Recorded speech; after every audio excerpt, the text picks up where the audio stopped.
Good morning, students. Today,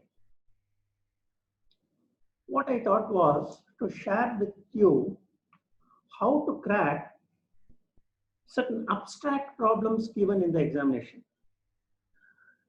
What do you mean by abstract problem?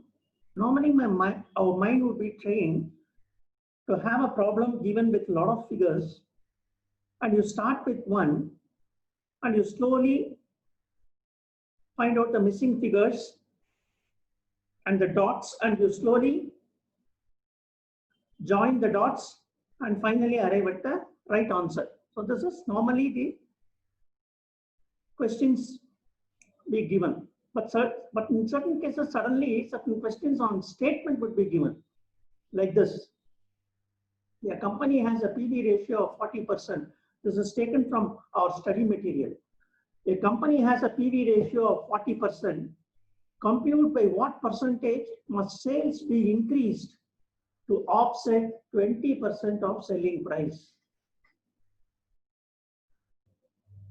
Now, while reading this problem, it is similar, not equal. It is similar to a mathematics paper where they give you a theorem, and ask to prove the theorem.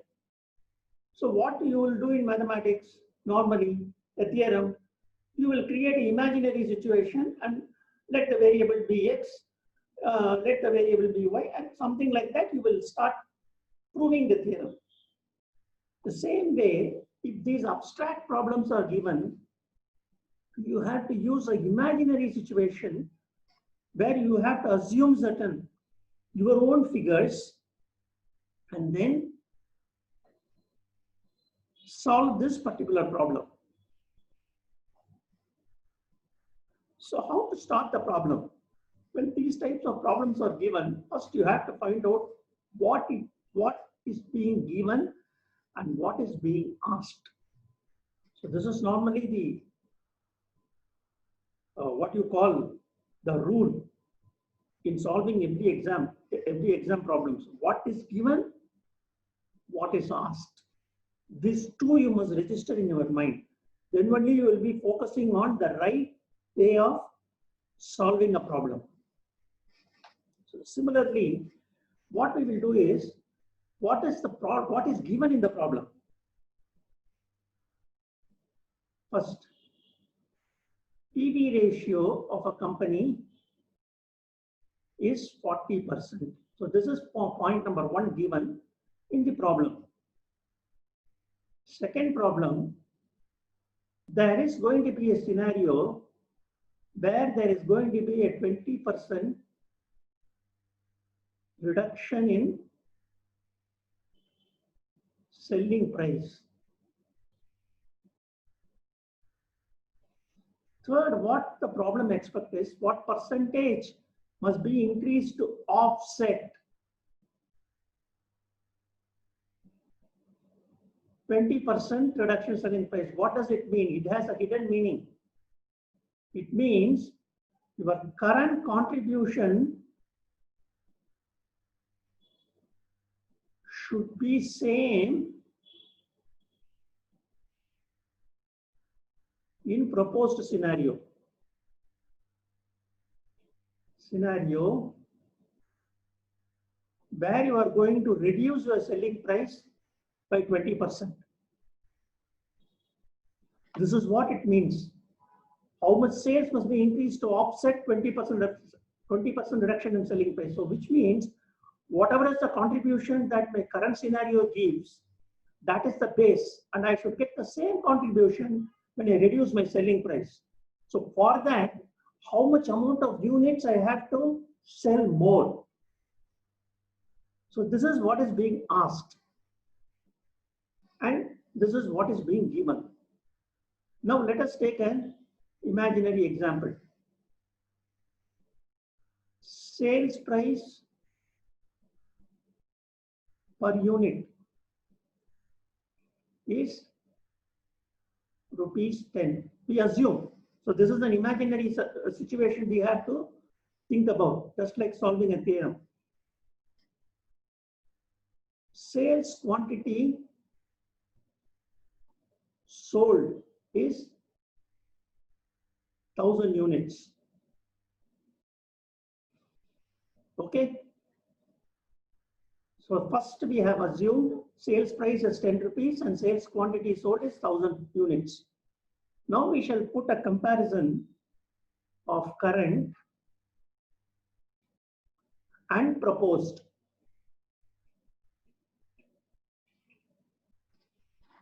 Let us put a simple marginal cost sheet. Sales per unit. Always remember, sales, when you are working out marginal cost problem, you should always be very specific. Am I doing for per unit or am I doing for total sales value? So here I am doing it per unit. Per unit is 10 rupees. Less variable cost per unit.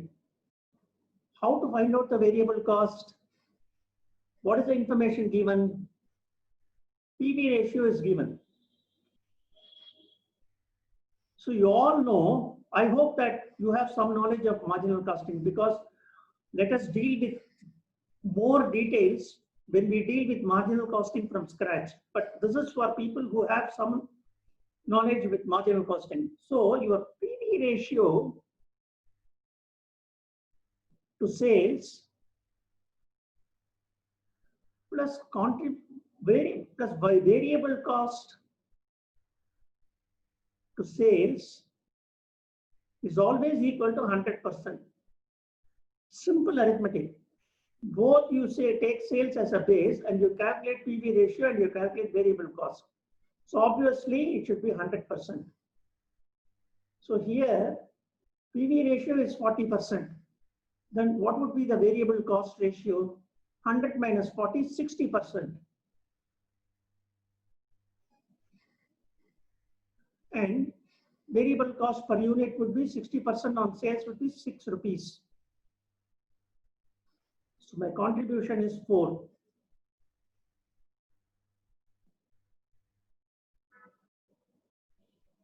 Contribution is 4.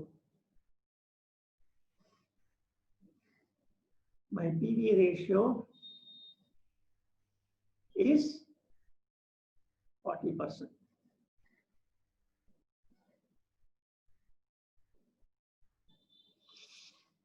Now let us go to the proposed one.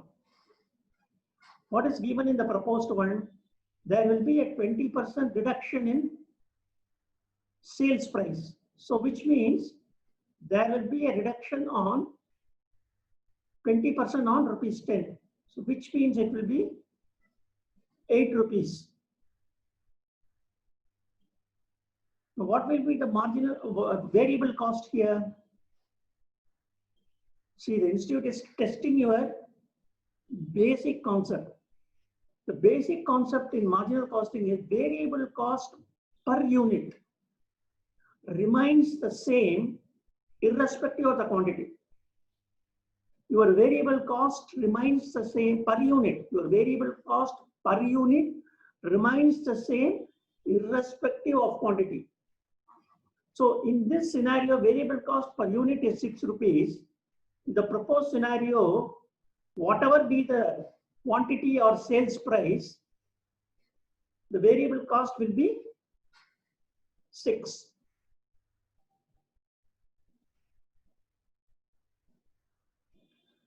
Now what will be the contribution? The contribution will be 2.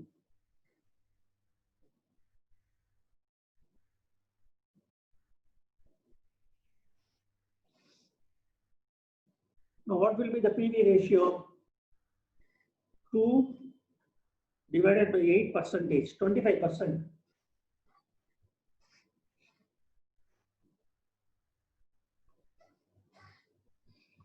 Okay. Now, what should be the quantity of sales here to offset 20% reduction in selling price? So by that, what it means is, here the contribution is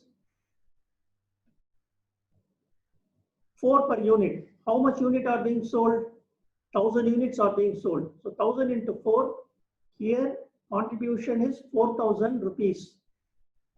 So my contribution 4000 should be by base.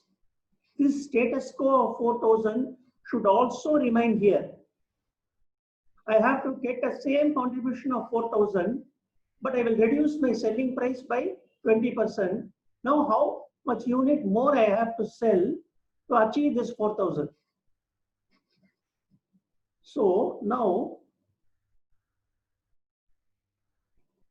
desired sales quantity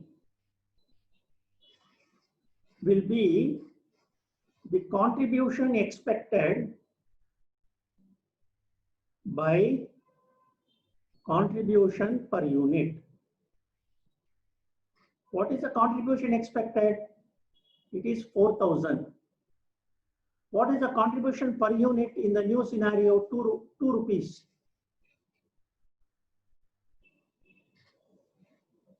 Which means equal to 2000 units. So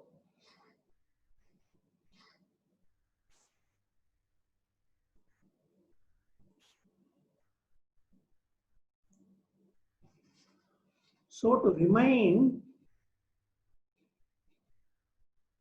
my contribution at 4000 rupees, I need to sell 2000 units. Currently, how much I am selling? Currently, I am selling 1000 units. So how much more units I have to sell? Another 1000, which means I have to increase my sales by 100%. I have to double my sales to ensure that my contribution is same as 4000. So let us check here. So here you are selling 1000 units. Here you are selling 2000 units. So what is the sales value? 16,000. 2000 into 8. 2000 into 6. 12,000. 4,000 is my contribution. And my PV ratio will be 25%. So I am retaining my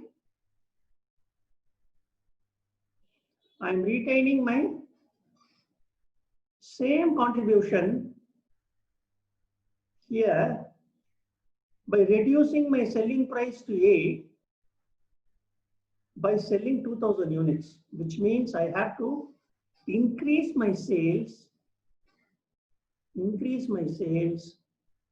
by 100%. So this is the way you have to solve your abstract problem. What I may suggest is you please do this problem at least minimum 3 times. Every time you do, you ask yourself, why I am doing this? So every time you do, some kind of doubt may appear, and then immediately reason out how you should understand that. So this is the structure. So here the key point is variable cost per unit remains the same irrespective of the quantity. So that is the essence of principle which the institute is trying to ascertain whether you have understood that particular thing. So that way, every problem gives you certain principles, basic principles. So once you have that basic principles, every problem is very easy one. And the institute tests only your basic principles. And for that, it gives you a story. So now when you give these types of abstract problem, you should immediately go for an imaginary situation, and you should know what is asked in the problem, what is given in the problem. First, you should understand what is given in the problem and what is inherently the problem is expecting from you. So inherently, what this problem is expecting from us, the contribution to be same in both the scenarios. So that way we found that if the quantity is doubled, that 4,000 rupees contribution will remain same in both scenarios. So this is the way you have to approach your abstract problems like this. We will deal with more problems in days to come. We will work out together more problems in days to come. So I think so far you have understood at least something where to start, how to apply the principles, and how to end a problem if these types of problems are given.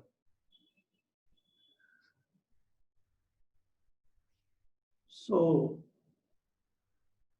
we will see it in the next class. Good luck.